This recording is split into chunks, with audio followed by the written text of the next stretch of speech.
C'est pas très facile. C'est électrocardiogramme normal. Alors, j'ai pas besoin de vous dire que c'est important parce que l'électrocardiogramme, ça fait vraiment partie de la vie de tous les jours des médecins. En même temps, vous allez voir, c'est pas très facile à comprendre. Il y a un certain nombre de petites subtilités qu'il faut que je vous donne. On a théoriquement 2 heures de cours. Donc c'est long, donc on peut prendre notre temps, on peut y aller doucement, on peut revenir sur les choses qui sont pas claires. Il ne faut pas hésiter. Ceci dit, vous allez voir, c'est un petit peu aride et le cours sera en 2 parties. C'est comment on fait un électrocardiogramme, qu'est-ce que c'est que l'électrocardiogramme normal, qu'est-ce que ça mesure, et puis on fera une seconde partie sur les principales anomalies. Alors ça arrive un petit peu tôt dans votre cursus, vous les reverrez bien sûr en détail, mais ça vous donne une illustration claire de ce que peut avoir comme intérêt l'électrocardiogramme, qui est quand même quelque chose d'assez prodigieux, puisque vous verrez, ça fait un siècle qu'on s'en sert, et il n'a absolument pas eu sa place mangée par les autres examens, qui peuvent être l'échographie, tout ce que vous voulez, y compris l'IRM, mais l'électrocardiogramme reste de toute façon incontournable et donne des renseignements qu'on ne peut pas avoir avec les autres techniques, aussi sophistiquées soient-elles. Et en plus, vous le savez bien, c'est d'une mise en œuvre excessivement facile. Et bien entendu, toutes les consultations de cardiologie comprennent un électrocardiogramme. Et une bonne partie des médecins généralistes font aussi des électrocardiogrammes. Alors ceci dit, il ne faut pas rêver. Pour être bon dans le commentaire d'un électrocardiogramme, ça arrivera, je fais de la pub, à ceux qui passeront dans les services de cardiologie. Parce qu'il y a qu'en en voyant beaucoup, en les voyant régulièrement, qu'on arrive à choper les petits moyens pour faire le diagnostic. Mais bon, même si vous n'êtes pas tous des spécialistes et capables de faire un diagnostic sur l'électrocardiogramme, c'est quand même important que vous ayez une idée de ce que ça peut apporter et au moins être capable de discuter avec le cardiologue si vous lui montrez un électrocardiogramme et comprendre ce qu'il va vous proposer comme diagnostic. Alors, électrocardiogramme normal, principales anomalies. Alors, tout d'abord, qu'est-ce que c'est qu'un électrocardiogramme? Quand on fait un électrocardiogramme, qu'est-ce qu'on enregistre? Eh bien, on va enregistrer la sommation de millions, on peut dire de milliards de potentiels d'action. Alors, quand j'ai fait ce cours les autres années, j'avais pas mal développé cette partie, mais je sais que vous la faites en fait en physiologie, donc on va pas s'attarder dessus. Je vous mets juste quelques images qui peuvent vous rappeler des choses que vous connaissez bien, et de vous faire comprendre l'électrocardiogramme. Vous savez que quand on met une microélectrode, une petite pipette très fine au bout, qu'on la plante dans une cellule, on va transpercer la membrane et on va enregistrer des différences de potentiel entre chaque côté de la membrane. Et vous savez qu'au fur et à mesure du cycle cardiaque, ces différences de potentiel vont s'inverser. C'est-à-dire, vous voyez ici, elles sont positives à l'extérieur, négatives à l'intérieur, et puis il va se passer pendant une partie du temps l'inverse au moment où se déroule ce potentiel d'action. Et si vous sommez ces milliards de potentiels d'action, qui est un petit courant électrique infinitésimal, si vous voulez, au niveau d'une cellule, vous allez avoir une activité électrique globale qui est celle du cœur, activité spontanée bien entendu, et vous allez pouvoir l'enregistrer. Donc un potentiel d'action, ça se passe comme ça, avec ce qu'on appelle la phase 0, qui est la montée très rapide. Il y a une phase 1 qui est la petite partie qui passe au-dessus du 0, là qu'on peut appeler l'overshoot aussi. Une phase 2 qui est le plateau. Une phase 3 qui est cette phase de repolarisation rapide. Et puis la phase 4 ici, qui est complètement horizontale quand la cellule n'est pas automatique et qui va monter là, comme ma flèche si la cellule est automatique, comme ça, de façon à, engendrer un nouveau potentiel d'action. Donc ça, c'est le potentiel d'action de la cellule cardiaque, vous le savez, à l'inverse de la cellule musculaire, il est beaucoup plus large. Alors quand on regarde qu'est-ce qui se passe au niveau de ces potentiels d'action, il y a donc un certain nombre de courants qui se produisent, qui sont des courants transmembranaires. Vous retrouvez le jaune, c'est ma membrane. Et puis, comme vous voyez, on a figuré ici un certain nombre de courants. Le jaune, c'est le sodium, c'est un courant entrant. C'est celui qui fait essentiellement la phase 0, la montre est très rapide. Et puis vous avez un autre courant entrant qui est le calcium, ici en violet, qui lui est responsable plutôt du plateau du potentiel d'action. Et puis à partir du début de la repolarisation, que ce soit la phase 3, la phase 4, repolarisation rapide ou lente, c'est essentiellement les canaux potassiques qui sont en jeu, qui eux vont être des canaux sortants. C'est-à-dire que là, le potassium sort. Et puis vous avez des systèmes de pompe qui sont figurés ici, qui vont être capables de récupérer le niveau de départ après que le potentiel d'action se soit déroulé. Bon, encore une fois, j'en ferai pas plus. Vous l'avez fait auparavant, c'est le potentiel d'action, l'activité électrique spontanée des cellules cardiaques. Vous savez qu'il y en a qui sont totalement spontanées, on va le revoir, c'est le tissu conducteur, à partir du nœud sinusal, et puis il y en a d'autres où l'activation elle est faite par les cellules voisines qui vont les entraîner, comme les cellules du muscle lui-même. Alors voilà comment ça se passe au niveau du tissu conducteur. La première structure qui s'active, c'est ici ce qui est figuré en 1, là, cette espèce de virgule, qui est donc le nœud sinusal. Ça aussi, vous l'avez vu. Hein. Le nœud sinusal qui est situé dans l'oreillette droite, à la jonction auriculo-cave. Hein, la veine cave supérieure, elle est au-dessus. Ça, c'est l'oreillette. Après, l'activation va envahir les deux oreillettes sans qu'il y ait de voie préférentielle bien individualisée. C'est un espèce d'envahissement en nappe, c'est ce que figurent les différentes flèches ici. Et ça atteint cette structure-là, hein, qui est aussi là une grosse virgule cette fois-ci, qui est le nœud auriculo-ventriculaire. Vous savez peut-être qu'ils ont des noms. Hein. Le premier, le nœud sinusal, c'est le nœud de Kess et Flack, du nom des Anglais qui l'ont décrit. Après, vous avez donc le nœud auriculo-ventriculaire qui est le nœud d'Aschoff-Tavara. Et puis, après le nœud auriculo-ventriculaire, comme vous le voyez, ça va envahir ici cette structure qui est le septum interventriculaire. Hein, vous avez reconnu les deux oreillettes, les deux ventricules. Donc le septum auriculo-ventriculaire, interventriculaire, pardon, qui porte en termes de tissu conductif un nom, c'est le tronc du faisceau de His.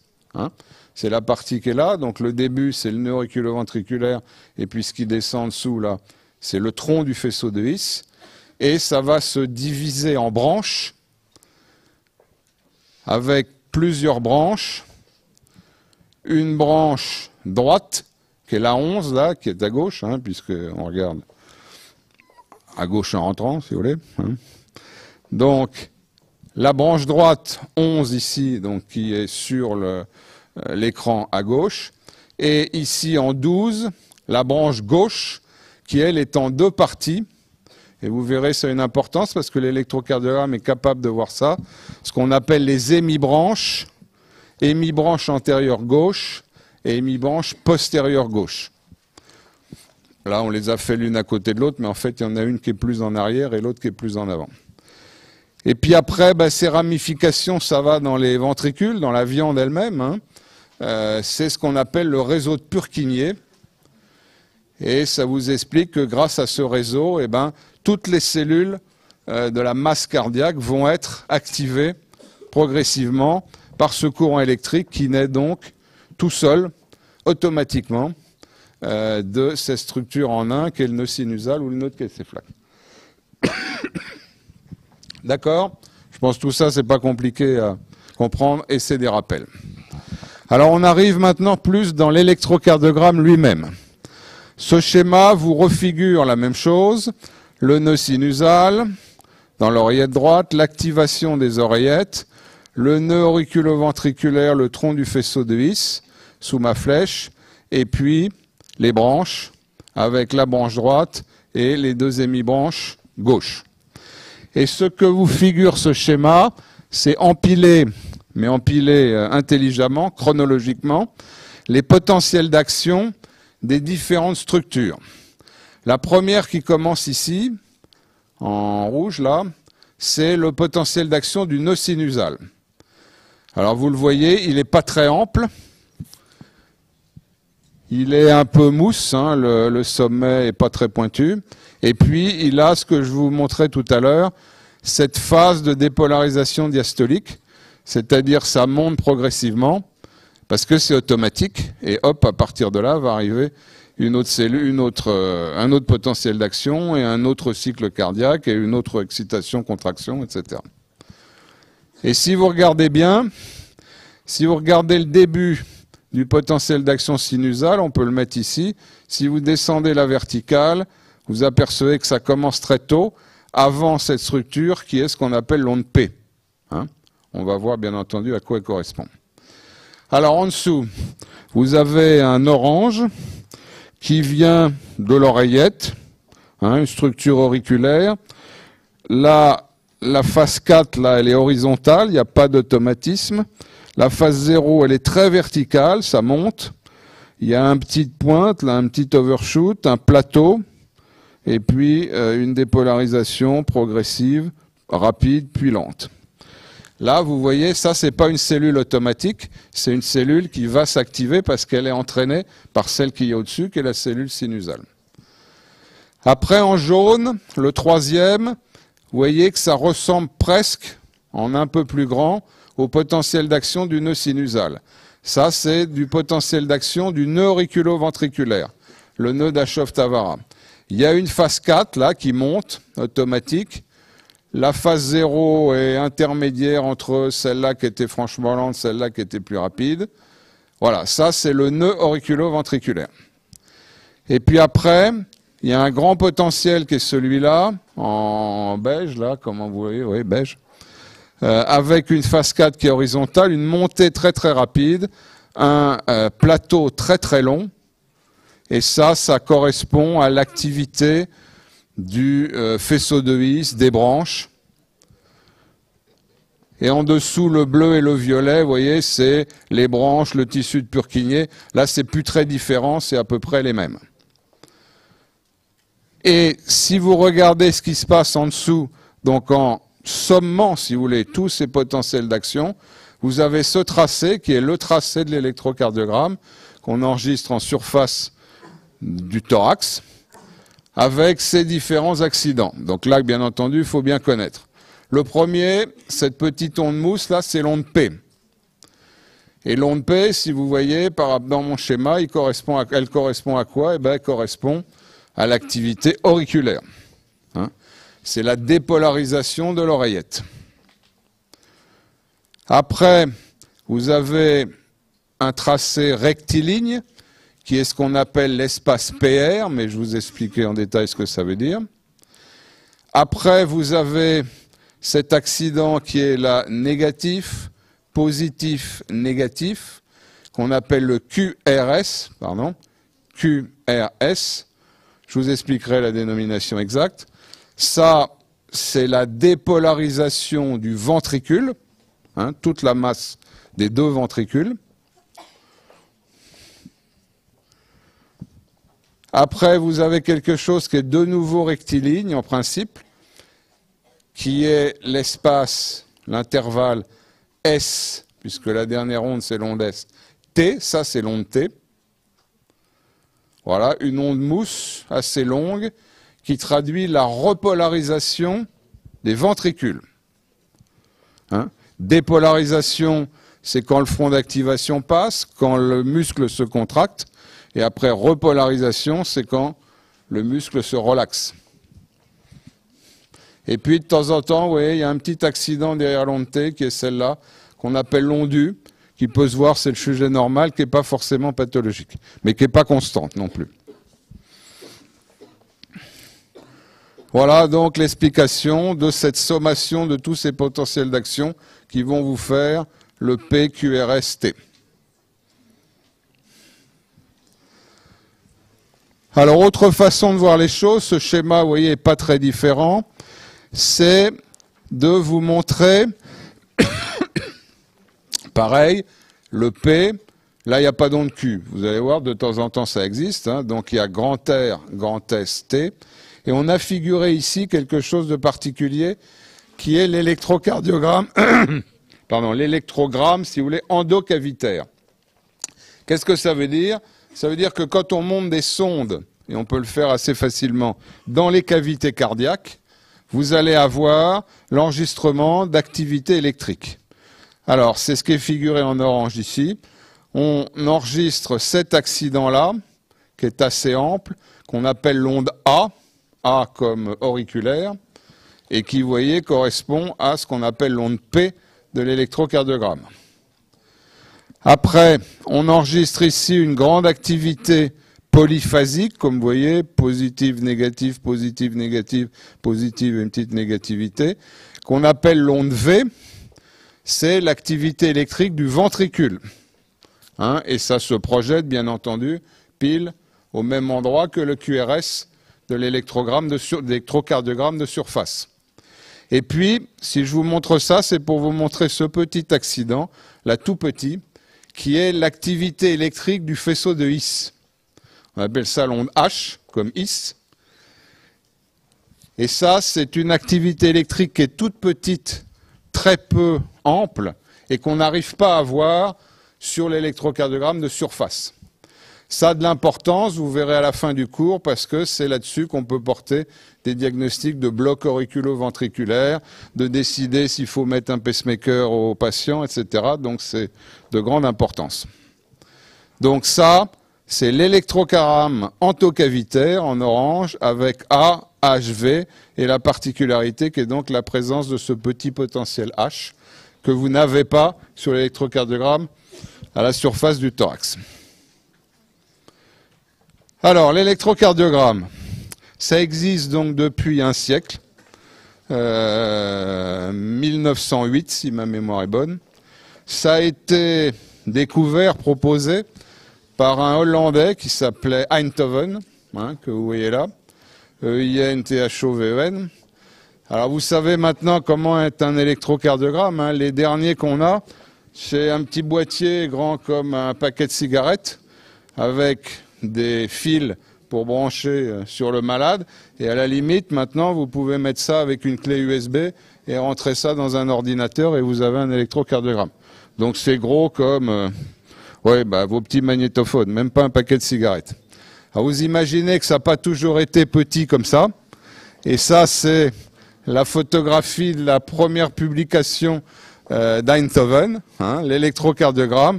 Donc vous voyez, c'est un peu différent, hein, il y a un peu de bazar, c'est un peu grand. Et puis vous savez que pour l'enregistrer, on met sur les électrodes à la surface de la peau une espèce de pâte à électrode qui est un truc conducteur, un gel conducteur. On peut mettre de l'eau salée, ça marche très bien. On peut mettre de l'alcool, même ça marche. Le tout, c'est d'avoir un liquide qui va conduire. Et donc le début de l'électrocardiogramme, vous voyez, cet homme, il a les mains, les pieds. Il n'a qu'un pied d'ailleurs, on en reparlera. Il a les deux mains et un pied dans des bassines d'eau salée, hein, pour arriver à enregistrer cet électrocardiogramme. Donc c'était une découverte quand même assez fabuleuse qui, je vous dis, un siècle après, ça c'est 1908, a toute son actualité, même si technologiquement ça se fait plus exactement de la même façon. Alors, comment ça se fait? On revient donc, non pas sur Terre, mais un siècle plus tard, et là ça devient un peu compliqué. Alors là j'ai besoin de votre attention parce qu'il faut que vous accrochiez bien cette chose-là, et c'est pas très facile. Quand un certain nombre d'entre vous ont déjà eu des électrocardiogrammes, quand on fait un électrocardiogramme, on va mettre des électrodes aux 4 membres. Hein. En fait, vous avez vu la bassine de M. Einthoven, pour les jambes, on ne pourrait à la limite en mettre qu'une. Parce que ce qui va compter, c'est d'avoir ce triangle, qui s'appelle triangle Einthoven, si ma mémoire est bonne, avec des électrodes mises au bras ou à l'épaule, c'est pareil, hein. Gauche, la gauche c'est là, droite, c'est ici, et puis à la jambe gauche, et à partir de là, on va mesurer des différences de potentiel entre les deux points. Donc c'est ce qu'on appelle des dérivations bipolaires, hein, puisqu'il y a deux pôles. Donc vous voyez, la D1 on va mesurer la différence de potentiel entre le bras gauche et le bras droit. Vous l'avez ici sur le triangle D1, donc c'est une dérivation, comme on dit, horizontale entre bras gauche et bras droit. Vous avez ici la dérivation D2, qui est figurée ici sur le triangle, qui est donc entre le bras droit et la jambe.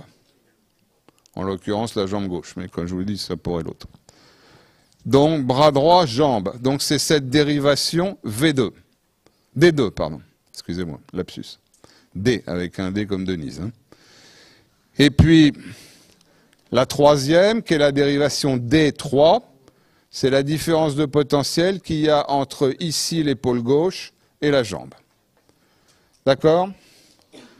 Donc, ça vous fait déjà 3 dérivations. Vous allez voir un électrocardiogramme standard, c'est 12 dérivations.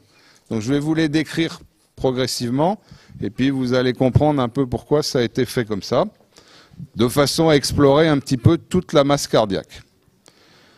Donc ça, c'est ce qu'on appelle les dérivations standards ou dérivations bipolaires des membres.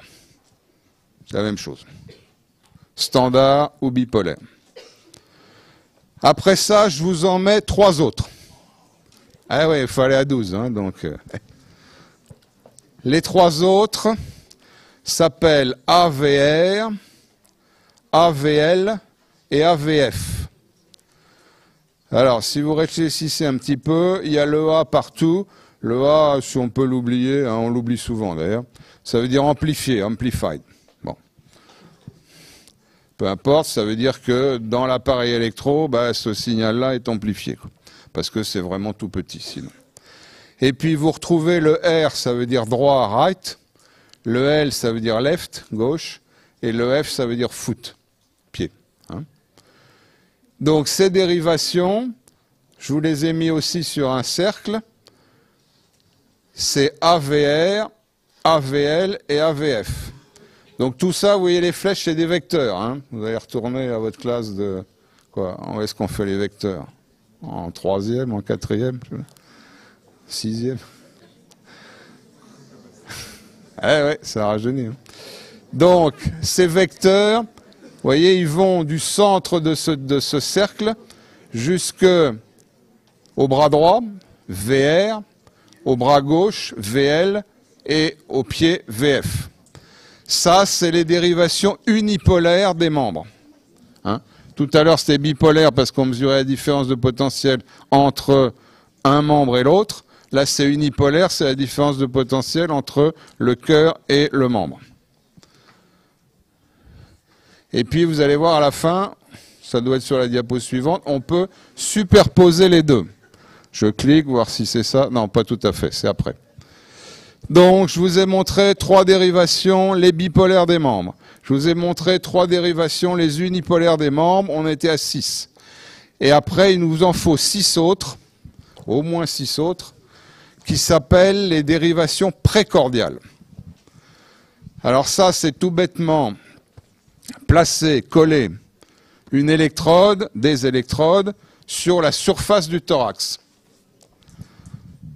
Et la place est parfaitement déterminée, il ne faut pas les foutre n'importe où, parce qu'après ce qu'on décrit comme anomalie, ça peut être complètement influencé par le fait que l'électrode n'est pas à la bonne place, hein, donc il faut faire attention.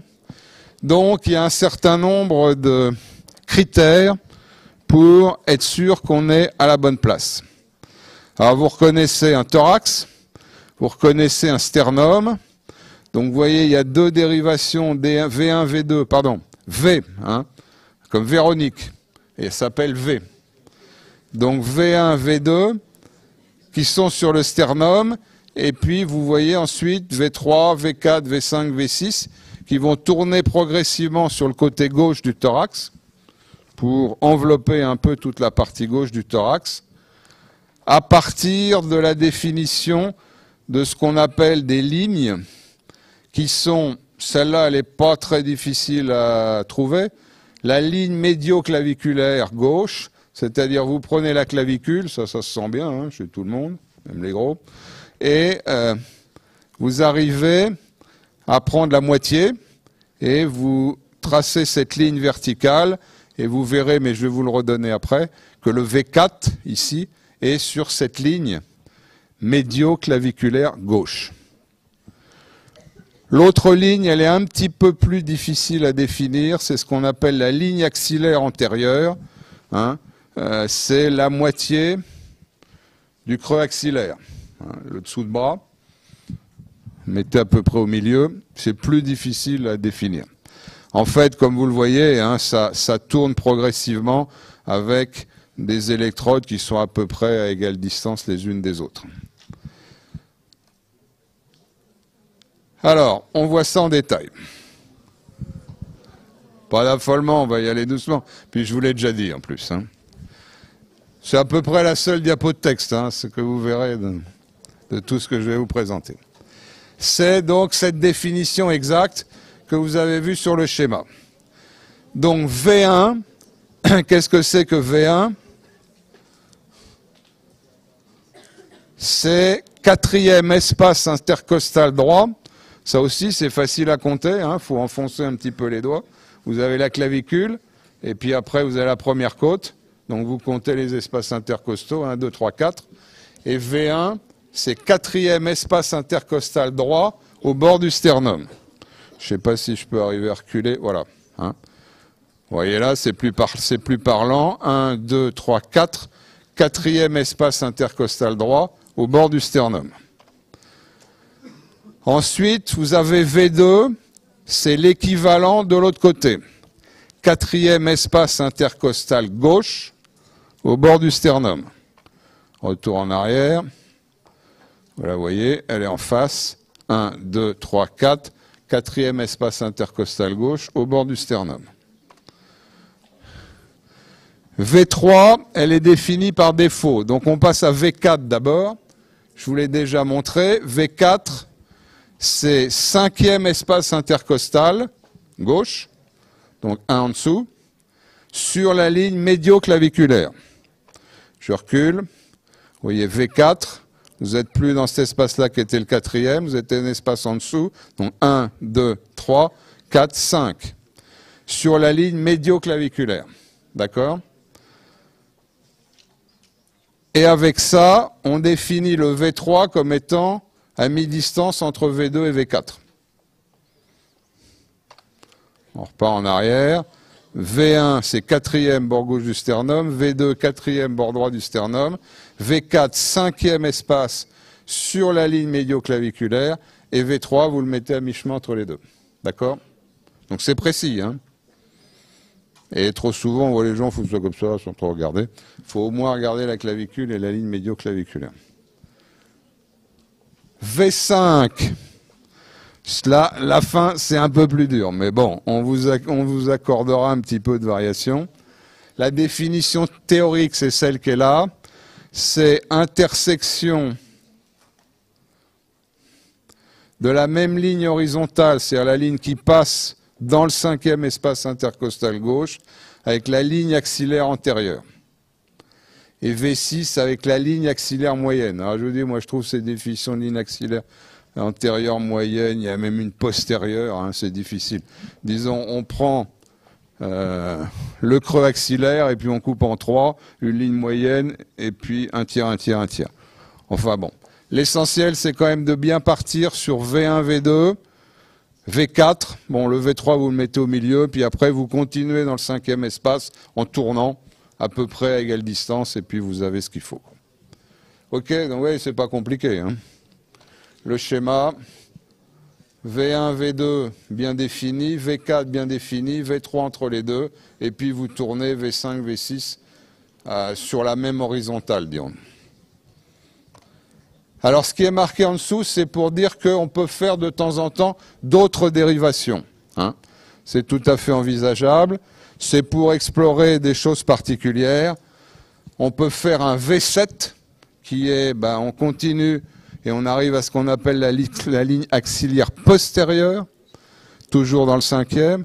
On peut faire un V8 qui est encore plus loin, et là vous retrouvez, comme vous voyez dans le texte, à la pointe de l'omoplate.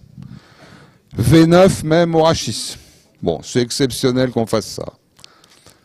On peut faire de temps en temps ce qu'on appelle V3R, V4R, qui sont les mêmes choses que V3 et V4, mais à droite, au lieu d'être à gauche. Ça explore plus le ventricule droit.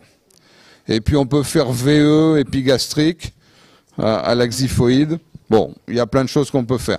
Ça nous arrive aussi, c'est plus récent, c'est pour l'exploration d'un syndrome particulier qui s'appelle le syndrome de Brugada, de faire V1, V2, un espace plus haut, un espace plus bas. Aussi, puisque de temps en temps, les aspects ne sont pas les mêmes. Bon, enfin, il ne faut pas que je vous complique trop l'esprit. On a bien défini ce que sont les dérivations normales. D'accord? Alors, on avance. Alors voilà, ça c'est pour vous figurer un petit peu ce que les précordiales, hein, les V, vont explorer en vous montrant quelle est leur position par rapport au cœur. Vous voyez que le cœur, quand il a un axe normal, un cœur normal, est fait comme ça. Et vous avez ici devant le ventricule droit. Donc le ventricule droit, il va être bien exploré par les dérivations V1, V2. Hein, parce que vous voyez, elles sont juste devant. Le ventricule gauche, par contre, est mieux exploré par V5, V6, disons V4, V5, V6, puis V3 est un petit peu intermédiaire. Ça, c'est facile à comprendre. Alors, un petit peu plus difficile. C'est ce qu'on appelle le calcul de l'axe du cœur. J'ai essayé de vous montrer depuis le début qu'un électrocardiogramme, c'est l'activité électrique de milliards de cellules cardiaques. Et cette activation, elle commence au nœud sinusal, elle va au nœud auriculo-ventriculaire, elle va dans les branches. Donc tout ça, elle se déroule selon un axe particulier. Hein. Vous avez vu sur le schéma, ça commence plutôt en haut à droite et ça finit plutôt en bas à gauche, hein, quand on a un cœur normalement placé. Et on va donc calculer l'axe du cœur, qui va donner une idée de la position elle-même du cœur, mais pratiquement tout le monde a la même position, sauf des cas exceptionnels de maladies congénitales où on peut avoir une dextrocardie, hein, le cœur à droite, ça existe, mais c'est exceptionnel. Et par contre, ce qui peut arriver, c'est selon l'état du muscle cardiaque, l'axe ne va pas être exactement au même endroit. Je m'explique, si vous avez un malade qui a ce qu'on appelle une hypertrophie ventriculaire gauche, un énorme ventricule gauche, l'axe il va avoir tendance à aller plutôt à gauche. Parce que tout ça, cet axe, c'est de la sommation de tous ces millions d'activités qui sont des vecteurs, hein, c'est les forces électriques, si vous voulez, hein, les vecteurs de votre secondaire. Je ne redis plus l'année, je ne sais pas.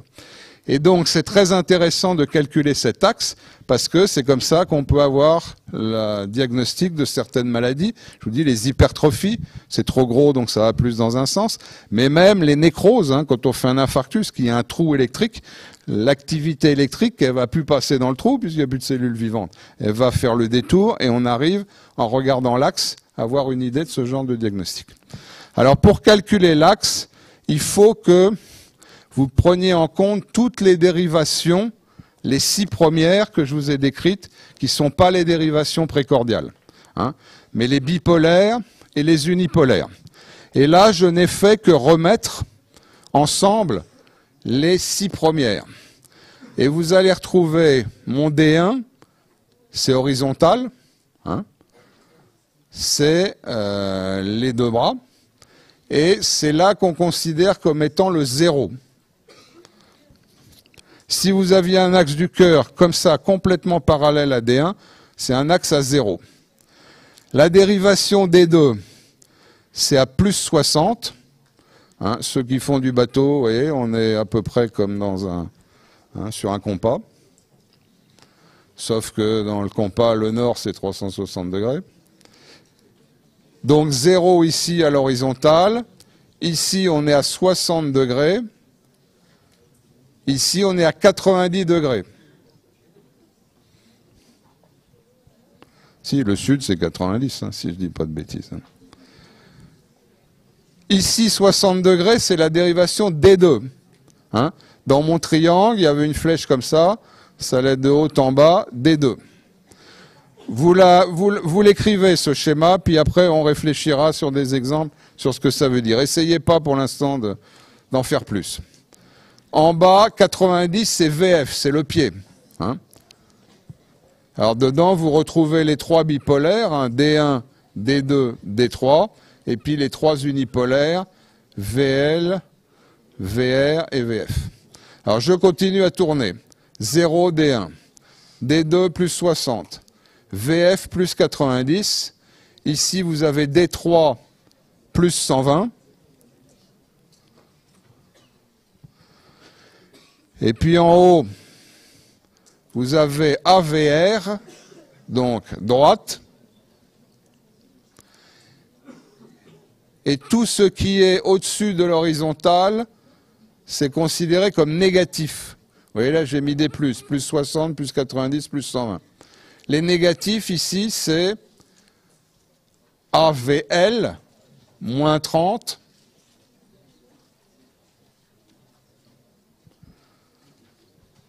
En haut, c'est moins 90. Et ici, si je ne me trompe pas, ça doit être moins combien, pour ceux qui suivent 150, gagné. Hein, puisque là, il y a 30 degrés. Là, il y a 60 degrés. Donc 9 et 6, 15, moins 150. Et là, ça referait moins 180 et on est à 0. Bon, vous avez bien noté ce schéma. Alors, à partir de là, c'est grâce à ça qu'on peut calculer l'axe électrique du cœur. Mais je vais vous dire tout de suite, vous n'allez pas vous emmerder. Et il y a un moyen excessivement simple pour savoir s'il est normal. C'est pas forcément le calculer, mais de regarder si le D1 que vous voyez ici et le VF qui est ici, sur le QRS, je vais vous le montrer, est positif. Parce qu'un axe normal, c'est situé entre 0 et 90 degrés. C'est dans cette zone-là. Donc si vous voulez aller très vite sans calculer l'axe, un moyen simple, c'est de regarder comment sont D1 et VF. Je vais vous en montrer. Hein. Et si D1 et VF sont positifs en matière de QRS, s'ils sont positifs, c'est que l'axe est normal. Donc c'est fini. À la limite, on n'a pas besoin de le calculer. On sait que c'est un axe normal, ce qui élimine un certain nombre de pathologies. Après, si on veut raffiner, vous allez voir, il y a moyen de le calculer et je vais vous montrer par quelle méthode. Alors maintenant, on reviendra sur l'axe un peu après, à propos des anomalies et des pathologies.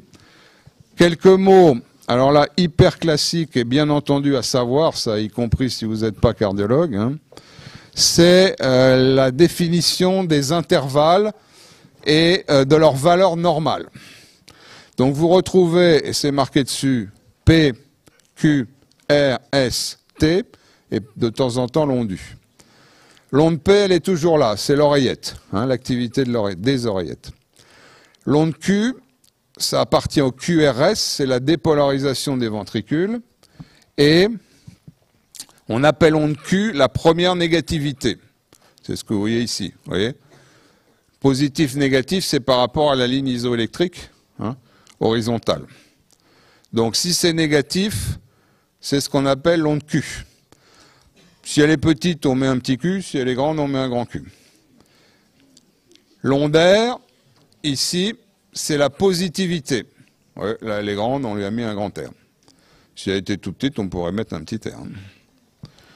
Ensuite, l'onde S, c'est la négativité qui suit la positivité. C'est comme ça qu'on l'a défini. Hein. Là aussi, petite ou grande. Donc là, l'aspect de votre QRS, c'est l'aspect le plus classique dans la majorité des dérivations. C'est petit q, grand R, petit s. Et puis après, vous avez l'onde T, qui est cette grande onde mousse, qui est la repolarisation. Et de temps en temps, une onde U. Alors, les valeurs à connaître. La durée de l'onde P. La durée de l'onde P, c'est de 8 à 12 centièmes maximum. Vous voyez, ici, on vous a mis en moyenne 10. Si l'onde P est trop longue, ça peut vouloir dire quelque chose. L'espace PR, ça c'est important, très important même. Ça se mesure du début de l'onde P au début du QRS. Donc on l'appelle PR, mais on pourrait l'appeler PQ aussi quand il y a une onde Q. Hein. Du début de P au début de QRS. Espace PR. Les valeurs normales, c'est de 12 à 21 centièmes, maximum. Là, on vous en a mis un moyen qui est 16 centièmes. Donc 12, 21. Il y a des cas pathologiques où c'est moins de 12, il y a des cas pathologiques où c'est plus de 21, on va les voir. La durée du QRS, c'est aussi quelque chose d'important. Là, on vous a figuré 8 centièmes. Bon, en tout cas, il ne faut pas que ça dépasse 10, 12 centièmes. Au-delà de 12 centièmes, c'est anormal. C'est les blocs de branche, on en parlera. D'accord? Et puis le dernier espace important, c'est ce qu'on appelle l'espace QT.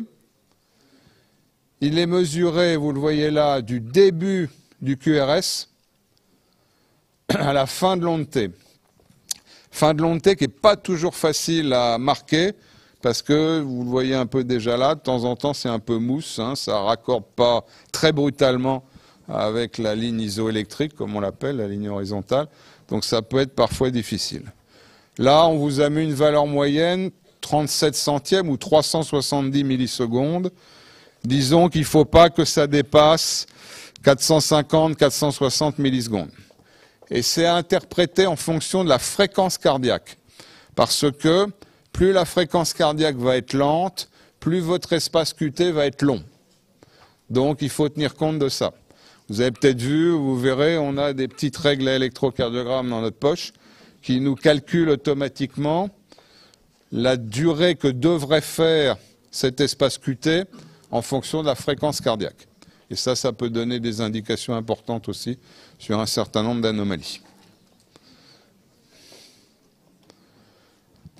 Alors maintenant, mais je vous en ai déjà un peu parlé, mais ça va vous mettre les idées bien en place. Quels sont les aspects qu'on peut voir du complexe QRS? Le complexe QRS, c'est le ventricule. Hein, je vous ai dit, l'onde P, c'est l'oreillette. Le QRS, c'est le ventricule. La dépolarisation ventriculaire. Ou si vous voulez faire plus simple, si vous voyez la contraction ventriculaire. Alors l'aspect habituel, c'est ça. C'est petit q, grand R, petit s. Mais on peut avoir d'autres aspects, et tout est listé là-dessus. On peut avoir QR, grand Q, grand R. Hein, vous voyez, une grande onde Q, une grande onde R. Elle n'est pas listée, mais on pourra la mettre aussi petit Q, grand R, c'est possible aussi. Hein. Après, il y a grand R, grand S. Grand R, c'est parce que il y a une première positivité, il n'y a pas de négativité, donc on l'appelle R, et la négativité qui suit l'onde R, c'est S. Donc grand R, grand S. Mais j'aurais pu vous faire aussi petit r, grand S. Hein, ou grand R, petit s. Après, au milieu, là, il y a un aspect important qui est une négativité exclusive. Et ça s'appelle un aspect QS. C'est important parce que ça a l'air de rien, mais ça signe par exemple un infarctus. Hein. Un aspect QS, ça peut être la traduction d'un infarctus. Pas récent en général. Après, j'ai cet aspect ici qui est qu'une onde R, hein, donc ça s'appelle R, et on appelle ça souvent aspect R exclusif, s'il n'y a pas d'autre chose. On verra aussi que ça peut avoir une signification dans certaines dérivations. Ici, vous voyez un autre cas de figure, grand Q, grand R, petit s. Ces deux-là ont de l'importance parce qu'ils traduisent aussi quelque chose qu'on va voir dans les blocs de branches. C'est aspect petit r, grand S, et vous voyez, il y a encore une positivité après. Donc on l'appelle R'. Donc c'est un aspect R, S, R'.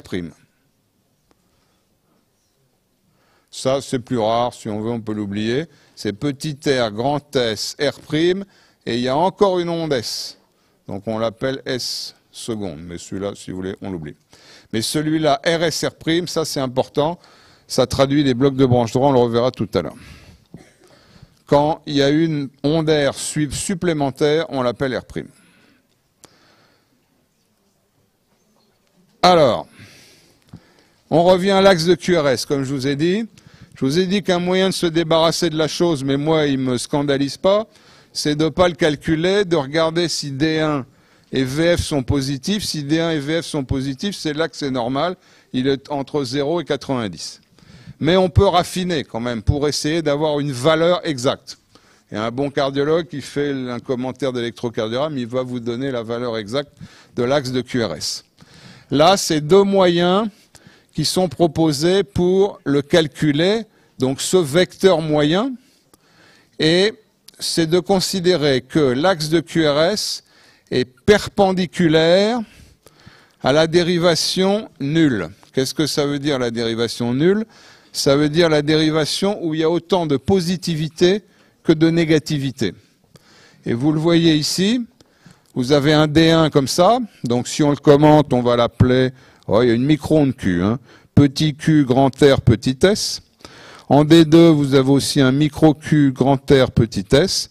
Et puis en D3, vous avez un RS, et vous voyez bien, l'onde R est de la même amplitude que l'onde S.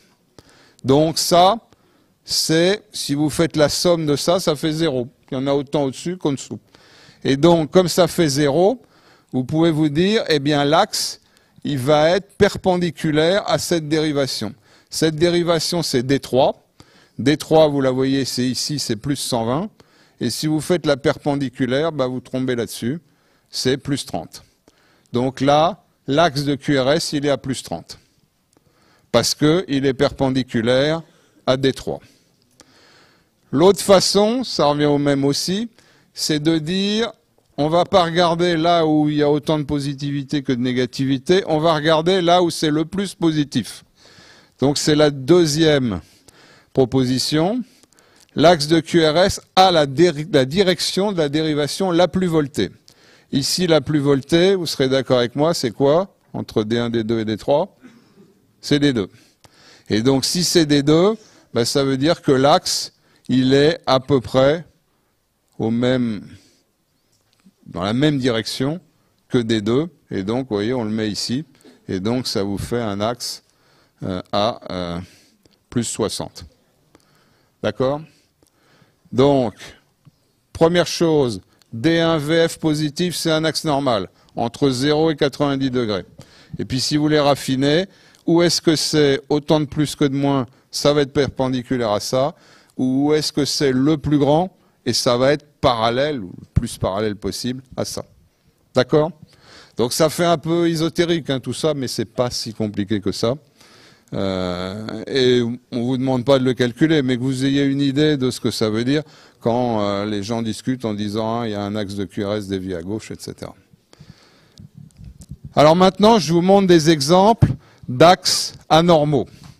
Je vous ai dit, si D1 et VF sont positifs, D1 ici, le VF il est vertical, là il n'est pas figuré, donc un axe normal c'est tout ce cadran-là, entre 0 et 90 degrés. Et puis après, on peut parler d'axe dévié à droite ou d'axe dévié à gauche. Les axes déviés à droite, c'est ceux-là, c'est ceux qui sont au-delà de 90 degrés. 90 degrés, c'est la verticale. Vous voyez, celui-là, il est au-delà, il est à 100 degrés. Donc une rotation axiale droite, ça peut vouloir dire qu'il y a un gros ventricule droit, qu'il y a un bloc de branche droite, etc. Ça, c'est à l'inverse un axe dévié à gauche. Encore une fois, axe normal, vous avez une positivité en D1, une positivité ici en VF.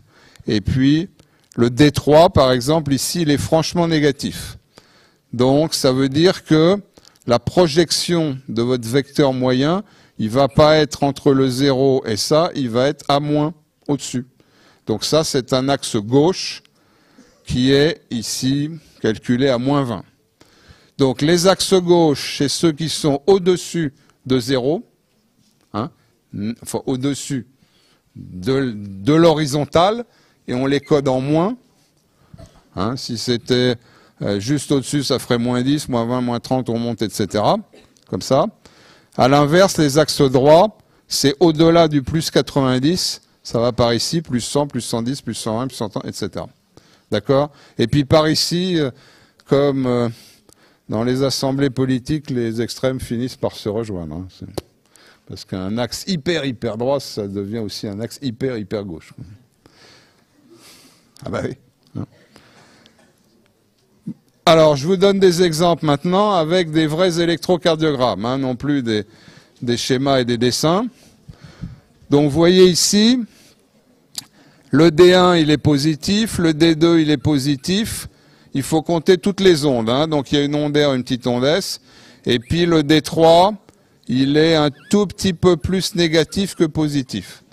En théorie, ce qu'il faudrait compter, c'est pas seulement l'amplitude, mais la surface, c'est-à-dire les petits carrés qu'il y a à l'intérieur des ondes. Bon, enfin, je ne vais pas vous compliquer la vie. Donc là, c'est un axe qui est très légèrement gauche quand même, puisque le D3 est négatif. Alors maintenant, qu'est-ce que ça veut dire ?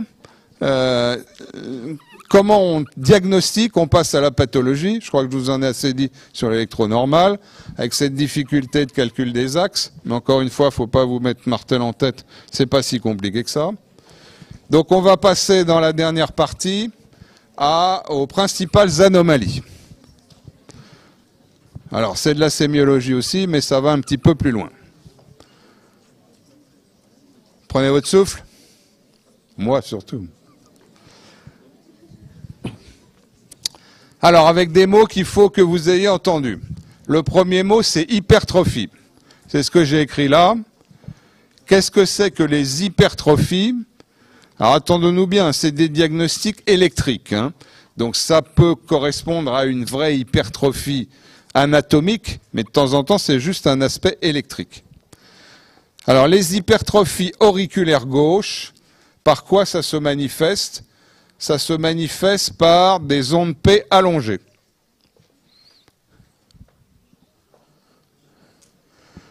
L'hypertrophie auriculaire droite, au lieu que l'onde P soit allongée, elle est plus ample, plus grande, si vous voulez.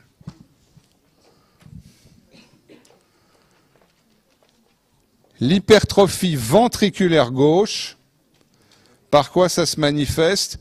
Essentiellement par un axe de QRS dévié à gauche. Pour ça que ça a de l'importance que j'essaie de vous montrer ces histoires d'axes. Et puis aussi ce qu'on appelle un indice de Sokolov, je vais vous expliquer ce que ça veut dire, élevé. Élevé, c'est plus de 45 mm. Sokolov, c'est un monsieur du temps où on passait beaucoup de temps à décrire les anomalies de l'électrocardiogramme, qui a décrit cet indice, qui est simple, hein. C'est SV1 plus RV5, c'est-à-dire c'est l'amplitude de l'onde S en V1 plus l'amplitude de l'onde R en V5. SV1 plus RV5, vous calculez ça, c'est pas difficile. Et si c'est supérieur à 45 mm, c'est anormal. Ça traduit une hypertrophie ventriculaire gauche. Après, vous avez l'hypertrophie ventriculaire droite. Pour faire simple, ça se manifeste essentiellement par une rotation axiale droite de l'axe de QRS. Donc. Après, vous avez ce qu'on appelle les ischémies. Alors, vous savez que l'ischémie, sur le plan anatomique, c'est quoi? C'est un vaisseau qui se bouche et un tissu qui va souffrir en dessous parce qu'il n'est pas bien vascularisé. Mais sur le plan électrocardiographique, par quoi ça se traduit? Ça se traduit essentiellement par la présence d'ondes T négatives. Après, vous avez ce qu'on appelle les courants de lésion. Les courants de lésion, ça se traduit par des sus ou des sous-décalages du segment ST. Hein, je vous ai montré sur l'électrocardiogramme, normalement, PQRST, entre S et T, c'est horizontal. Hein. Et de temps en temps, c'est perturbé, c'est-à-dire ça va être en dessous de l'horizontale, c'est ce qu'on appelle un sous-décalage, mais je vais vous en montrer, ou au-dessus de l'horizontale, c'est ce qu'on appelle un sus-décalage. Ensuite, il y a le diagnostic de nécrose. Nécrose, c'est ce que c'est, hein, c'est une artère qui se bouche, infarctus du myocarde, nécrose myocardique. Après, le tissu meurt, ça fait une cicatrice fibreuse. Et sur l'électrocardiogramme, ça se voit, ces aspects de nécrose. C'est la présence d'une onde Q, Donc je vous rappelle, onde Q, c'est la première négativité, d'une onde Q supérieure à 4 centièmes de seconde. 4 centièmes de seconde, c'est facile à avoir dans l'œil. C'est un petit carreau à la vitesse de déroulement du papier. Je ne vous l'ai pas dit, on peut le mettre, c'est important. La vitesse de déroulement des électrocardiogrammes standardisés, c'est 25 mm par seconde. Donc un petit carreau sur le papier millimétré, ça va vous faire 4 centièmes de seconde, 0,04. Et ces ondes Q de nécrose, elles doivent faire au moins 4 centièmes. Et l'autre aspect, je vous en ai montré un, c'est ce qu'on appelle l'aspect QS. Et l'aspect QS, c'est une négativité exclusive. Il n'y a plus rien de positif. Voilà, donc vous avez vu les hypertrophies, c'est quand il y a des maladies des valves, par exemple, qui fait que le cœur va plus grossir dans une partie ou une autre. Vous avez ischémie, lésion, nécrose, tout ça, c'est les pathologies des coronaires, quand les coronaires se bouchent. Et puis, dernière chose à vous noter, mais on verra des exemples, il y a les péricardites. Péricardite, c'est inflammation ou présence de liquide des feuillets du péricarde, qui est l'enveloppe séreuse qui est autour du cœur. Comment on diagnostique... Chut, ça devient dur, mais vous êtes bien nombreux. Comment on diagnostique une péricardite? C'est habituellement un aplatissement ou une inversion des ondes T. Et le dernier mot, il est important, c'est de façon diffuse. Et là, vous avez une idée de la façon dont on interprète les électrocardiogrammes. C'est que je vous ai montré les dérivations, à quoi ils correspondent. Donc si vous avez par exemple un infarctus du ventricule gauche, vous verrez ça bien sur V5, V6. Par contre, si vous avez des anomalies qui se voient partout, ça veut dire que ça peut être du péricarde, puisque le péricarde, il enveloppe le cœur de partout. Donc quand l'anomalie est partout, ça donne une idée du fait que ça puisse être péricardique. Donc péricardite, c'est aplatissement ou inversion des ondes T, pardon, de façon diffuse. Alors on voit des exemples maintenant de ce que peuvent être ces anomalies. L'onde P normale, je vous l'ai montré tout à l'heure, c'est à peu près 10 centièmes de seconde. Et ce que figure ce schéma, c'est assez intéressant, c'est le fait que l'onde P que vous voyez, c'est la sommation de la dépolarisation des deux oreillettes. Normalement, une oreillette se dépolarise avant l'autre. Laquelle commence, à votre avis? La droite. Oui, pourquoi? Parce qu'il y a le nœud sinusal dedans. Donc le tout premier, c'est le nœud sinusal. Donc il se décharge, il dépolarise l'oreillette droite, et puis après, il y a l'oreillette gauche. Donc vous voyez, le schéma, c'est ça. L'onde P que vous voyez sur l'électro, c'est celle qui est en bleu. Et en fait, il y a la rose d'abord, qui est la droite, suivie de la orange, qui est la gauche. Alors, je vous l'ai montré. Ouais, d'ailleurs, c'est vrai ça? Oui, si, c'est vrai. Ouais, voilà, ça me revient. Je l'ai changé, il y avait une erreur sur ce schéma. Mais là, c'est bon. Donc, quand vous avez une hypertrophie auriculaire droite, je vous l'ai dit, c'est essentiellement une augmentation de l'amplitude. Quand vous avez une hypertrophie auriculaire gauche, comme la gauche, elle se dépolarise, elle met plus de temps puisqu'elle est plus grosse, ça va vous faire une espèce d'onde P à double bosse, et ça vous fait une augmentation de la durée de l'onde P, ce que je vous ai décrit tout à l'heure. Vous voulez faire une pause de 5 minutes ou pas? Mais j'ai peur. Ouais? Ouais? Bon, on a le temps, on ne dépassera pas. Parce que je sens la tension qui baisse. Alors je veux bien la pause, mais vous augmentez la tension après. Allez, 5 minutes.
vous avez parlé de, vous avez montré un schéma, donc un vrai ECG avec un D3 qui était un peu négatif et vous avez dit qu'il y avait une déviation à la gauche de ce comment est-ce qu'on a fait ça?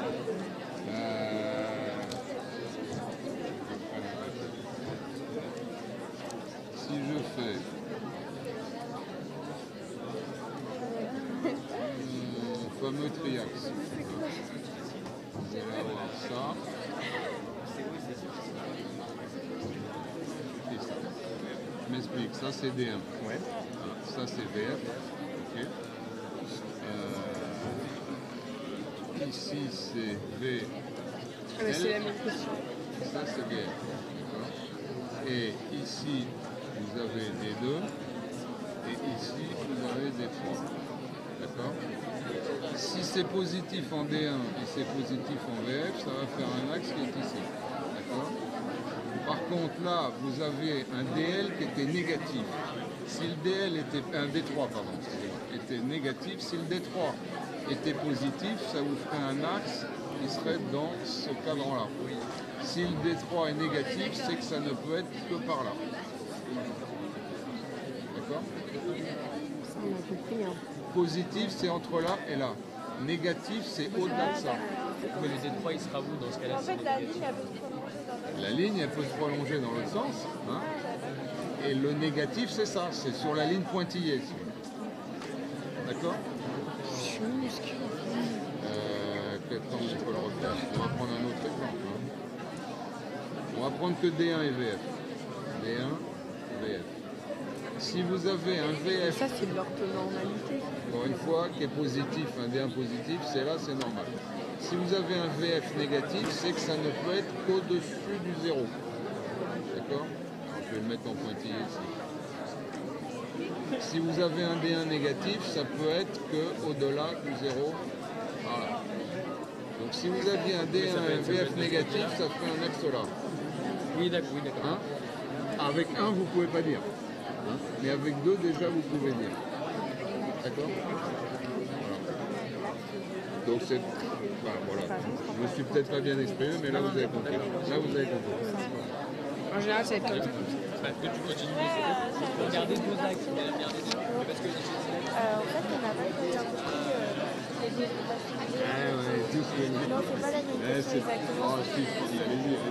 Non, mais on sait pas à quoi ça correspond. Pour nous, on en mettait que trois, puisqu'on faisait bras droit, bras gauche, les deux jambes qu'elle arrivait. Alors là, on a l'impression que ça se répète celui-là et celui-là. Oui, mais ça permet d'être plus précis. Quoi. Mais où est-ce qu'on va les placer, ces électrodes, s'il y en a six? Eh ben, je vous l'ai dit, hein, c'est pas dur. Il faut gauche, épaule, bras, les jambes, mais les trois autres, là, c'est... Mais c'est pareil, c'est pas épaule, c'est bras. Hein. Le Oui, schéma, bras, il dit, oui, mais c'est oui, bras. oui. Et ben ça, c'est bras. Hein, ça, c'est des bras. Ça, c'est des bras, ça, c'est un fixe. On va pas en mettre deux à côté. Non, mais c'est la même. C'est la même. Et voilà. Ah, mais voilà. C'est la même qui fait la même chose. Mais Mais c'est complet. celle-là, c'est une différence de potentiel entre les deux bras, entre les deux bornes, si vous voulez, Par hein, rapport au centre. et l'autre par rapport au centre. Ah, mais c'est la machine qui fait Mais ça. c'est la machine qui fait ça. Voilà.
Bien, on reprend.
Bien, si vous voulez vous réinstaller, on redémarre.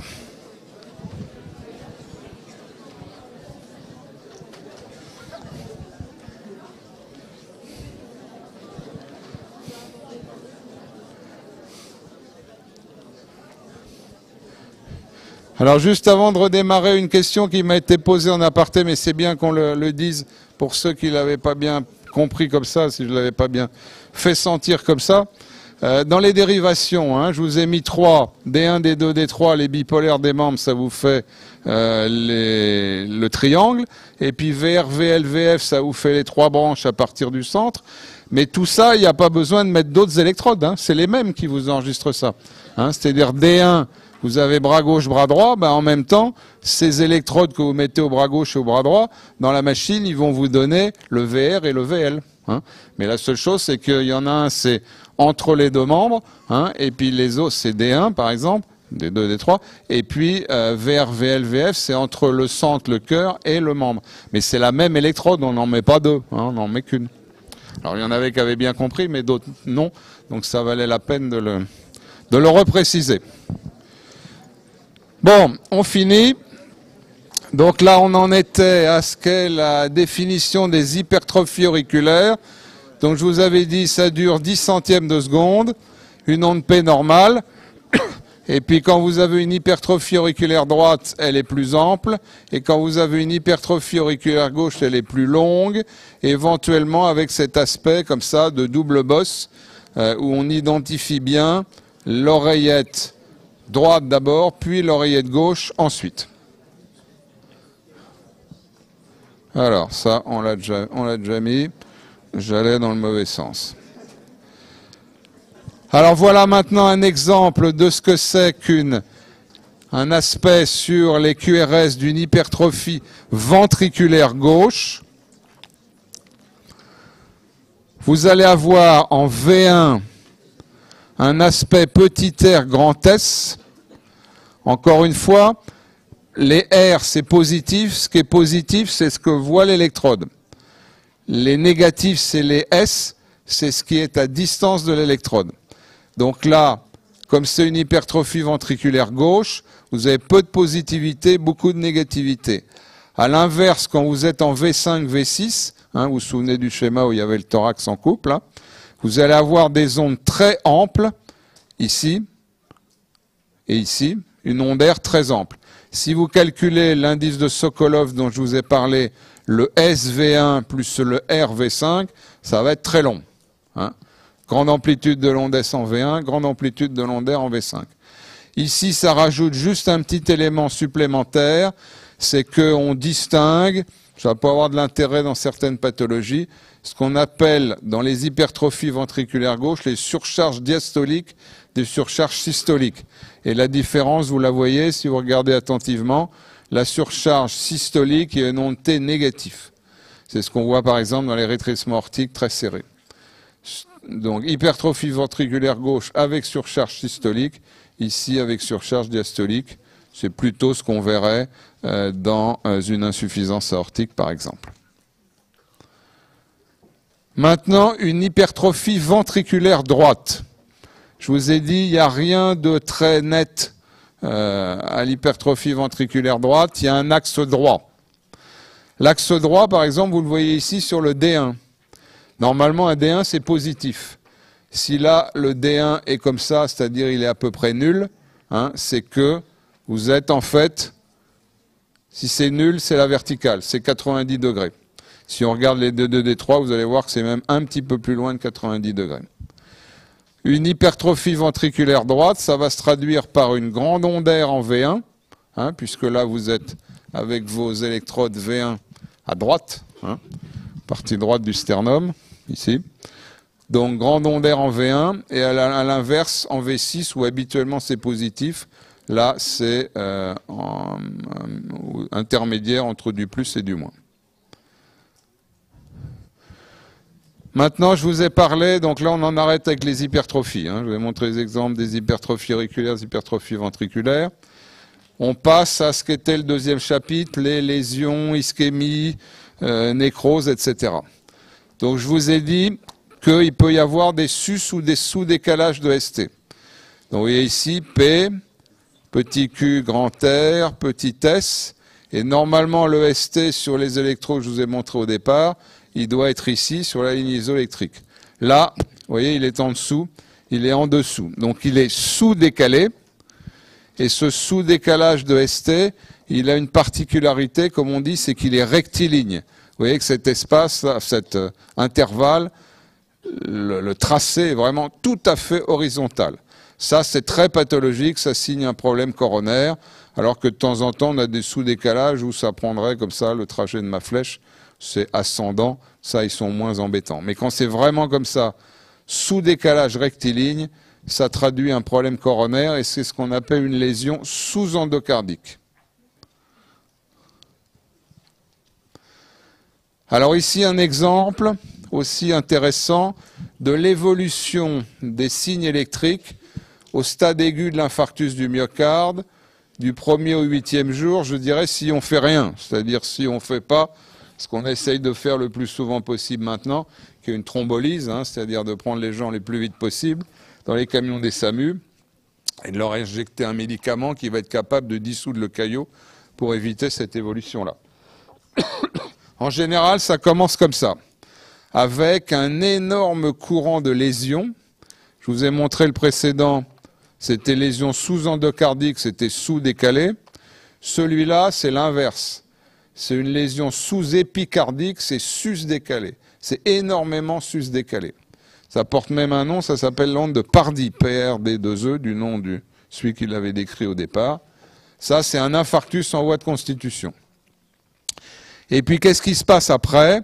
Il se passe la chose suivante. Il y a une onde Q qui va se creuser. Alors, vous voyez, au départ, elle était toute petite. Donc, elle est ample, elle va être plus large. Elle fait plus de 4 centièmes de seconde. Il y a encore un courant de lésion, vous voyez, c'est encore sus-décalé, mais c'est moins marqué.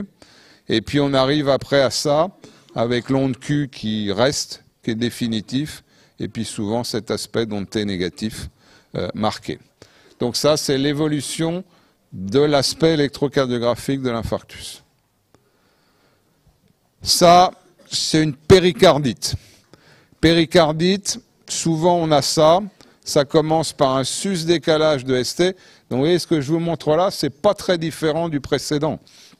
Et de temps en temps, ça nous pose des problèmes diagnostiques, parce que les gens arrivent avec la douleur, ils ont le sus-décalage. Est-ce que c'est un infarctus? Est-ce que c'est une péricardite? C'est pas la même chose, hein. C'est pas le même pronostic et c'est pas le même traitement. Donc, bien entendu, si on a un doute, on ira faire une coronarographie pour regarder les coronaires. Mais de temps en temps, ça peut prêter à confusion. Le point important, sur le plan d'électrocardiographie, parce que c'est ça dont on parle aujourd'hui, je vous l'ai dit, c'est que l'infarctus, ça va être localisé dans un territoire, parce que c'est une artère qui se bouche, donc c'est juste en dessous que ça va se nécroser, alors que la péricardite, c'est partout, puisque le péricarde, il enveloppe tout le cœur. Et habituellement, l'évolution des péricardites, c'est ça. C'est d'abord un sus-décalage que vous voyez là, et puis après ça rentre dans l'ordre, et c'est l'onde T négative qui apparaît après, et de façon diffuse. Alors maintenant, quelques mots sur ce qu'on appelle les blocs de branche. Si vous ne retenez pas tout ça, ce qui est important, c'est que vous ayez une idée des noms, hein, et puis de la potentialité de l'électrocardiogramme, qui est quand même quelque chose de fabuleux. Et même si c'est ancien, ça reste encore assez magique, l'électrocardiogramme.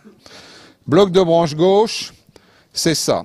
En D1, VL, V6, surtout V6, hein, qui est la dérivation qui est devant le ventricule gauche, on a ça, qui est l'aspect d'ondaire exclusive. Je vous en ai montré tout à l'heure. Hein. Il n'y a pas de Q, il n'y a pas de S, il n'y a que du R. Ondaire exclusive, avec un QRS qui est élargi, qui fait plus des 12 centièmes, ça traduit un bloc de branche gauche. À l'inverse, quand vous allez voir dans les précordiales droites, hein, précordiale droite c'est V1, V2, précordiale gauche c'est V5, V6, et ben vous avez une grande onde S. Hein, c'est ce qu'on appelle l'image en miroir. Et la grande onde S, souvent avec une onde R toute petite, et de temps en temps complètement rabotée, tellement rabotée que ça peut prêter à confusion avec un infarctus. Et on peut très bien avoir un aspect d'infarctus avec un bloc de branche gauche, donc là aussi ça demande à être interprété, raisonné, voilà. Mais même les machines maintenant arrivent à le faire, hein, parce qu'on peut leur apprendre.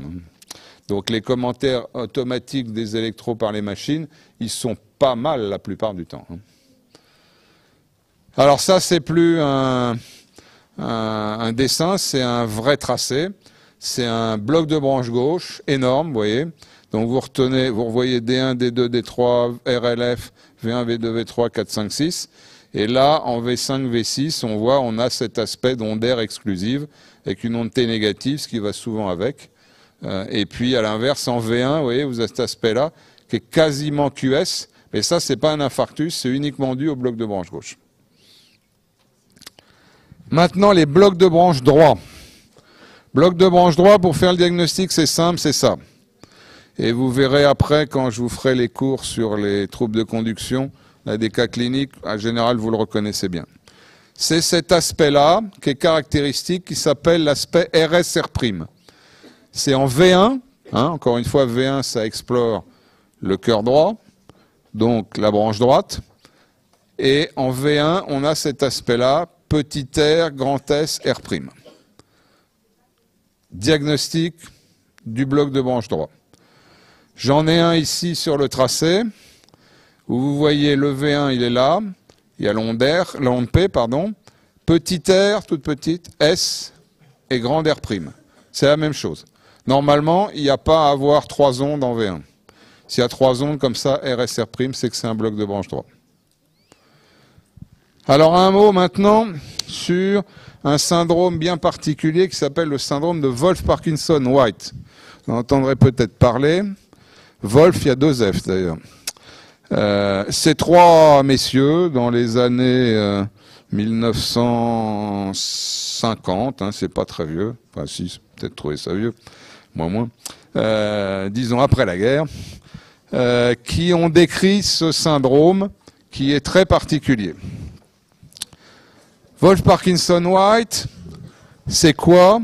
C'est la présence d'un faisceau anormal qui va faire un court-circuit dans les voies de conduction. Je vous ai dit, à la normale, c'est le nœud sinusal, on le retrouve, il est là, ça envahit l'oreillette, le nœud auriculo-ventriculaire, les branches, etc.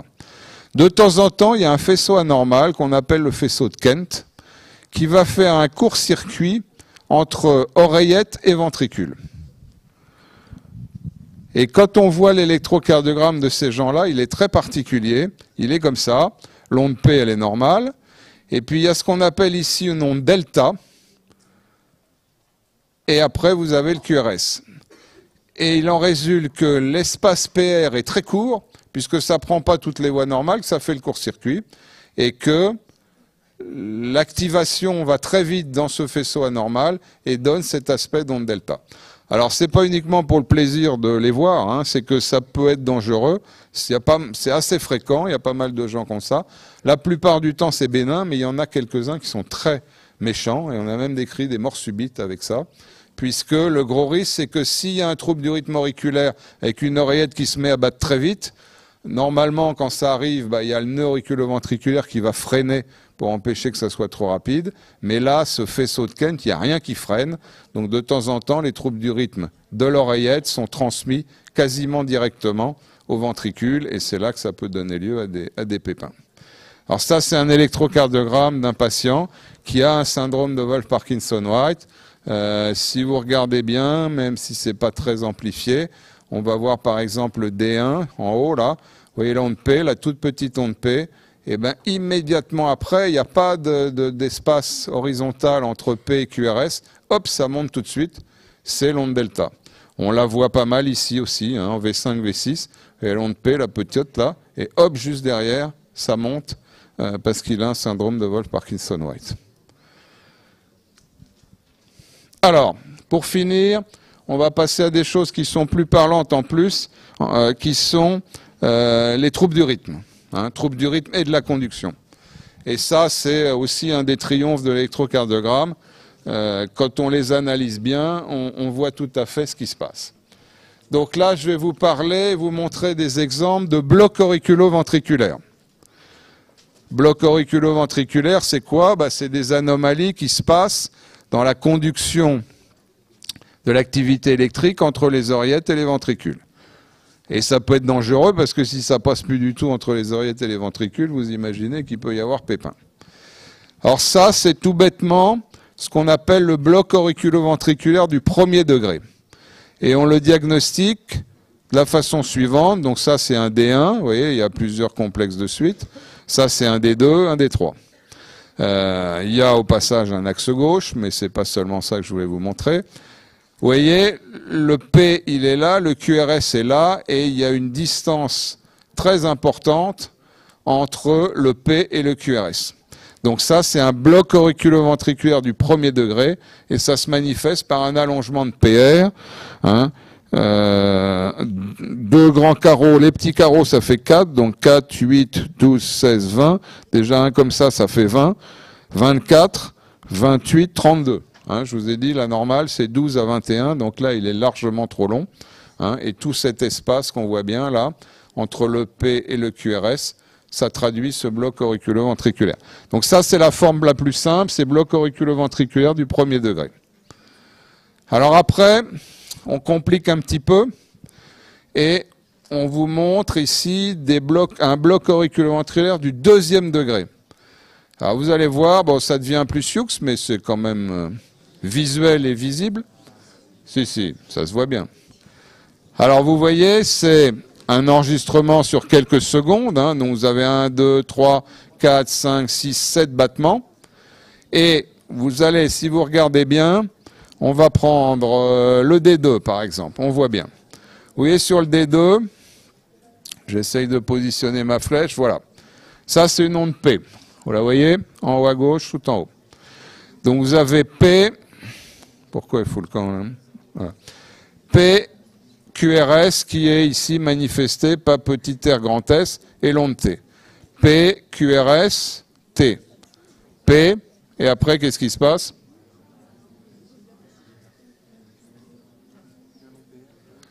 Ouais, non, il n'y a pas un long PR. Il y a une onde P et pas de QRS derrière.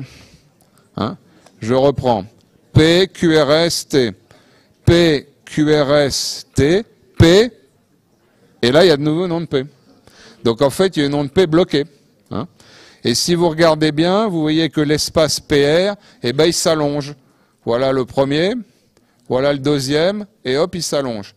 Et si on continue, la séquence, elle est toujours la même. PR, PR un peu plus long, P bloqué. PR, PR un peu plus long, P bloqué. Voilà, donc ça c'est un bloc du deuxième degré. Ça s'appelle bloc de Luciani-Wenkebach, mais on vous passera ces détails-là. Ça c'est un autre bloc du deuxième degré, mais qui est un peu différent.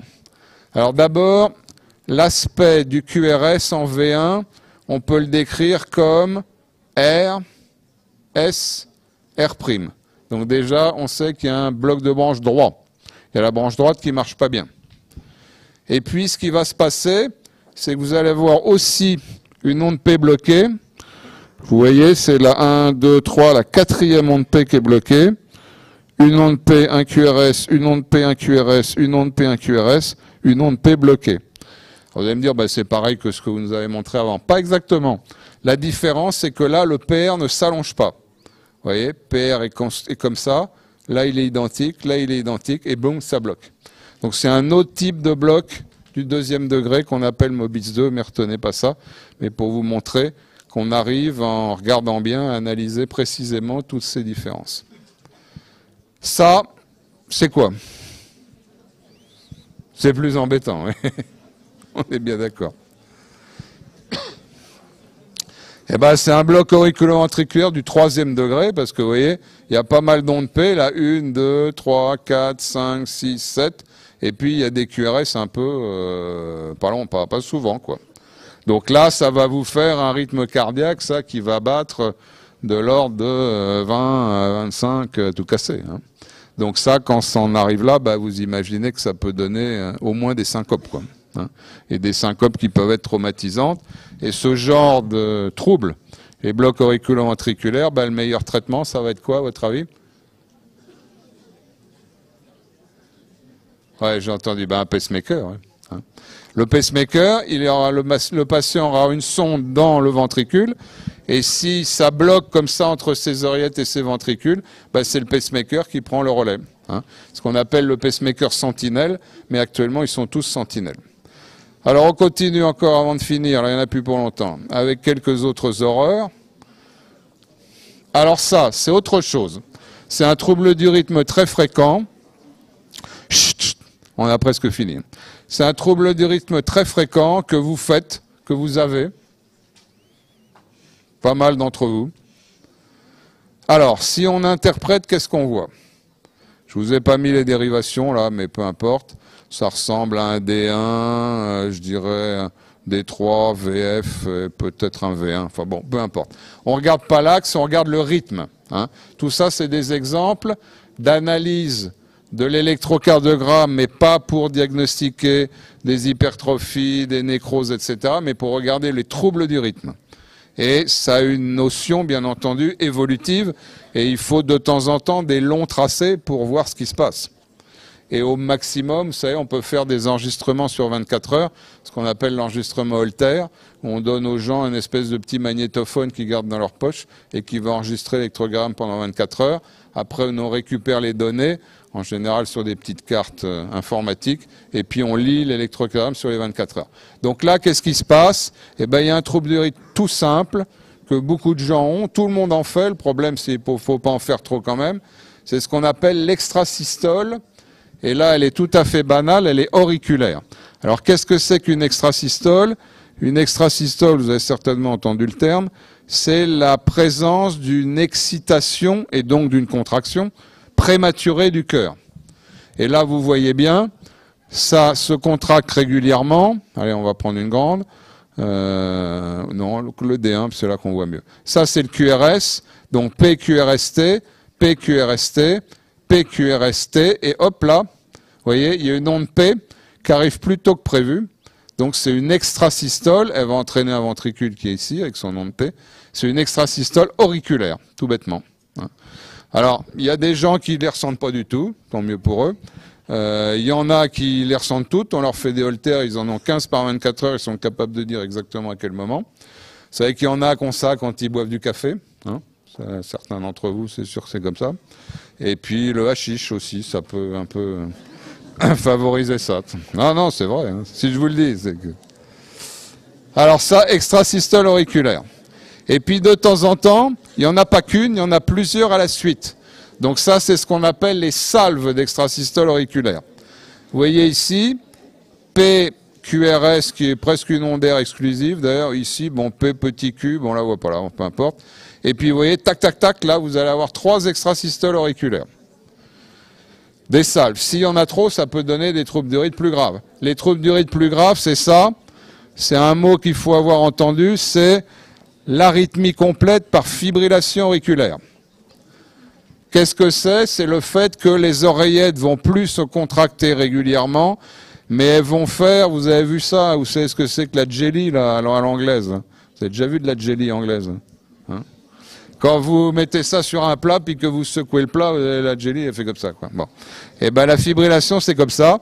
C'est une espèce de trémulation sans contraction. Alors ça peut avoir des conséquences embêtantes, qui est que si ça trémule comme ça sans se contracter, il peut y avoir des caillots qui se font dans l'oreillette. Si les caillots restent dans l'oreillette, c'est pas grave. Ce qui est plus embêtant, c'est si les caillots ils s'en vont, notamment dans une artère cérébrale.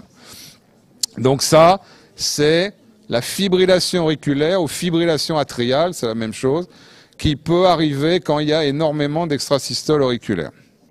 Ça, c'est un autre trouble du rythme particulier qui s'appelle le flotteur auriculaire. Non pas flotteur comme un flotteur, une bouée, mais flotteur, FLU de TER. Flotteur, c'est un terme anglais qui veut dire un peu faceillé, hein, donc c'est un peu pareil. Donc c'est un trouble du rythme qui est assez proche de la fibrillation, mais qui est un peu plus organisé. La fibrillation, la précédente, je vous avais montré, il n'y a plus d'onde P, il y a une espèce de trémulation de la ligne de base à la place, et les ventriculogrammes sont complètement irréguliers, comme marqué ici. Vous voyez, cet espace-là est plus court que celui-là, et puis là, hop, ça va très vite, puis ça ralentit, etc. Dans le flotteur qui est ici, c'est plus régulier, mais les ondes F sont remplacées par cette espèce d'aspect-là, que je figure avec ma flèche en D3, qui est un espèce de tracé, on le compare à des mailles, si vous voulez, des grosses mailles, ou on a dit des toits d'usine, mais enfin ça c'est pas très beau.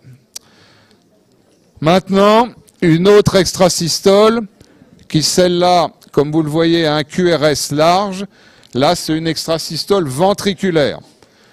PQRST, l'onde T négative, PQRST, et hop là, ce gros complexe extrasystole ventriculaire. C'est bientôt fini, vous allez voir. Je vais vous montrer des choses de pire en pire, puis ça va se finir très très mal. Mais c'est de plus en plus grave, donc ça prouve qu'on est près de la fin. Voilà, ici c'est des extrasystoles ventriculaires aussi, mais en salve. Vous voyez, PQRS, une onde T négative, PQRST, PQRST, et là, boum, démarre des extrasystoles ventriculaires, il y en a 3. Et là, on voit que c'est dangereux parce que quand ces extrasystoles tombent près du sommet de l'onde T, ça peut déclencher des troubles du rythme ventriculaire graves. Vous allez en voir après. Ça, c'est pour connaître le mot, c'est ce qu'on appelle du bigéminisme. Bigéminisme, B-I-G-M-I-N-I-S-M-E, ça veut dire quoi? Ça veut dire qu'un complexe sur deux est une extrasystole. Si vous regardez bien, vous voyez ici en D2 P, QRST, boum, une extrasystole. P, QRST, boum, une extrasystole. Autrement dit, chaque fois qu'il y a un complexe normal, il y a une extrasystole. En général, c'est gênant, hein, ça donne des palpitations, ce genre de choses. Alors, de pire en pire. Ça, bah, c'est marqué en anglais en plus. Ça, c'est une tachycardie ventriculaire. Hein, c'est-à-dire que c'est un rythme, au lieu de naître normalement le nœud sinusal, le nœud auriculoventriculaire, les branches, etc., c'est un rythme qui naît des ventricules et qui est souvent très mal toléré sur le plan hémodynamique, qui peut être très rapide. Hein, celle-là, voilà, vous voyez, elle est de l'ordre de pas loin du 180-200 par minute. Hein. Donc ça, c'est tachycardie ventriculaire. Et puis, de temps en temps, la tachycardie ventriculaire, elle a un aspect particulier qui est celui-là. C'est l'avant-dernière diapo, vous êtes au bout, là. Qui s'appelle les torsades de pointe. Alors, c'est un mot intéressant qui a été proposé il y a une vingtaine d'années en France, qui a été gardé dans la littérature, y compris anglo-saxonne. Hein, les Américains appellent ça la torsade de pointe. Ces torsades de pointe, c'est pas la pointe du cœur qui se tord, hein, c'est la pointe du QRS. Si vous regardez bien, là on va prendre ici le V2, vous avez un QRS comme ça qui a la pointe en bas, et puis après hop, il se met à avoir la pointe en haut, et puis de nouveau la pointe en bas, la pointe en haut, et ça fait des espèces de fuseaux comme ça. C'est une forme particulière de torsade de pointe, ça peut s'arrêter si on met un violent coup de poing sur le thorax, hein, mais souvent ça s'arrête comme ça, mais ça peut repartir après. Et ça peut arriver à donner ça, c'est-à-dire la torsade, elle va dégénérer, comme on dit, dans ce trouble du rythme-là. Là, faut pas rire, hein, parce que c'est grave. Hein. Non, non, je suis sérieux. Qui termine avec ce trouble du rythme grave-là, qui est quoi? Ça vous dit rien? Eh bien, qui est une fibrillation ventriculaire. Hein. Et ça, la fibrillation ventriculaire, ça donne quoi? Un arrêt cardiaque, une mort subite. Hein. Et vous savez que si vous ne faites pas quelque chose dans les 4-5 minutes, vous avez des lésions cérébrales irréversibles. Et pour sauver la situation, il n'y en a pas 40, c'est un massage cardiaque, même sans bouche à bouche, vous savez qu'on en revient. Ce qui est important, c'est le massage cardiaque pour continuer à envoyer un peu de sang dans le cerveau. Le temps qu'arrive un défibrillateur, hein, que puissent avoir les pompiers ou qui se trouvent, si vous êtes dans un stade, dans certains endroits. Vous savez qu'on essaye d'en mettre de plus en plus actuellement, parce que ça, c'est un trouble du rythme qui ne s'arrête pas tout seul. La seule façon de l'arrêter, c'est un choc de défibrillation. Voilà, et alors pour finir, pour détendre, mais vous êtes déjà trop détendu parce que j'ai du mal à parler, regardez, je vais vous montrer quelque chose de rigolo sur le rythme cardiaque, qui est quelque chose d'assez fabuleux quand même. Regardez bien, ça s'est paru dans je ne sais pas quel journal, si pour la science, c'est comme ça que ça s'appelle, on m'avait demandé de faire un topo là-dessus, grand public donc, sur le rythme cardiaque, qui est quelque chose de fabuleux et de passionnant. Et regardez, c'est tout à fait vrai. Il y a une corrélation parfaite entre la fréquence des battements, hein, et l'espérance de vie des animaux. Je m'explique, une souris, ça bat à 600 par minute, à peu près, 500, et ça va vivre à tout casser 10 ans. Après, vous avez le gros rat, là, c'est un peu moins rapide, 300, presque 20 ans. Le chat, le chien, même la girafe, le lion, le cheval. Le cheval, ça bat pas très rapide. Hein. Le cheval, ça bat à 50 et ça va vivre à peu près 30 ans. L'éléphant, la baleine, ça bat à 20 par minute. Ça vit 40 ans. Et puis l'homme, il est là. Voilà. Vous êtes d'accord, hein?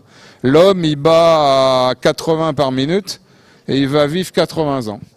Alors, est-ce que ça veut dire qu'il a un cœur et un rythme sinusal et tout ce qu'on veut qui est différent des autres? Ah, c'est ça la question. Hein? Ben non, probablement pas. Donc ça veut dire qu'il faut se méfier des conclusions hâtives. Vous apprendrez ça dans les commentaires d'articles et des choses comme ça.